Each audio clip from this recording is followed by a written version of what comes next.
রে গিটার আছে না একলা কাদি বই রইছ ওয়ে মোবাইল টিপতেছি আরে তোর মু আয় দিগা তেছি ধরা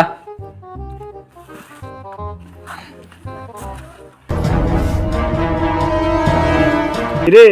তোরা নাকি দাঁড়াস শুনছো তিন তার ব্যাপারে কিছু কিতা আমি জানি না তো ক কিতা কিতা হইছে তার আবার আর তো বেড়ি গেছি গা শুনছো না কি রে কিতা উনি হাসানি আর না মিছা কথা কতে তুই হুনজুত নি কোন সময় রুম কস না আচ্ছা তেদি কইলো এলাকা কইতাছি আরে বাট পার তুই উদ্দাম মিছা কথা আমি বাটফারি করছি না হাতে রাত্রে বিছানে মুইতে দিছে এলে গেছি গা তার বেড়ি চল লাগ মতে থেকে উঠছে সেটা কি রে কি দিয়া আর না তুই মিছা কথা বাট পার তে তার মতো বাট পার আসুনি তার কথা হুনজুত তুই এইটা কিতা কইল শেষ আমার মান সম্মানটা শেষ করে যেতে কইয়া কথাটা দিল নি শেষ করে মান সম্মানটা তুমি কিছু চাইলো না মানুষটা আমার শেষ করে দিল বুঝছি তার কাম লাইলে শেষ দিল তে আমার লাইফটা শেষ করে